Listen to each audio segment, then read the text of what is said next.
আপনার সন্তান হয় না 5 বছর, কয় বছর? 5-10 বছর আপনার সন্তান হয় না।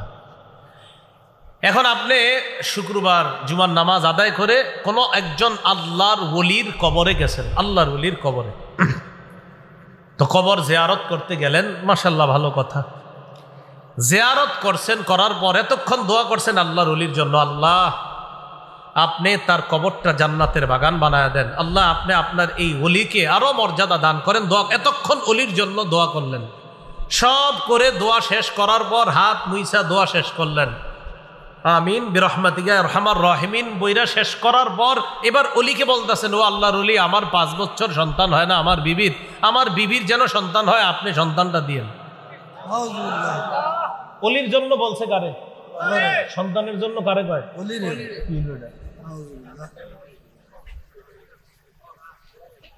সূরা শুরা আয়াত নাম্বার 49-50 আল্লাহ পাক রব্বুল আলামিন বলেন, লিল্লাহি মুলকুস সামাওয়াতি ওয়াল আরদ ইয়াখলুকু মা ইয়াশা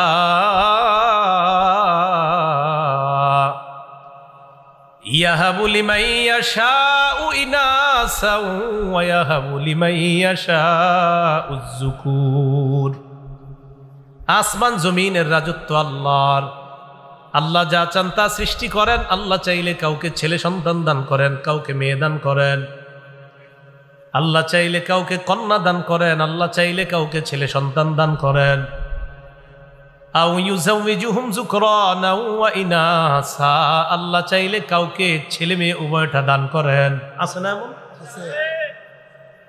ওয়া ইয়াজআলু মান ইয়াশাউ আকীমা, আল্লাহ চাইলে ছেলেও দিবেন না, মেয়েও দিবেন না, এই নারীকে বন্ধা রাখবেন। এই ক্ষমতা একমাত্র কার? আল্লাহ। তো বলেন তো, ছেলে দে মেয়ে দে, ছেলে মেয়ে উভয়টা দেয়, আবার দিবেও না, সব ক্ষমতা কার? আল্লাহ।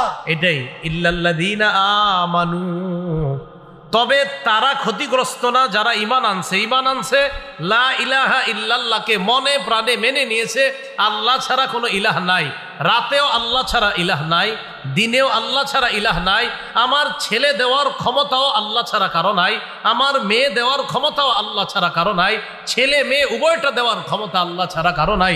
আমার ছেলেও হবে না, আমার মেয়েও হবে না, এই ক্ষমতাও আল্লাহ ছাড়া কারো নাই।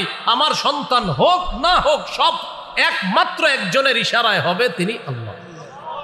এইটা ইল্লাল্লাযীনা আমানু। আপনি যে লা ইলাহা ইল্লাল্লাহ মেনে নিছেন,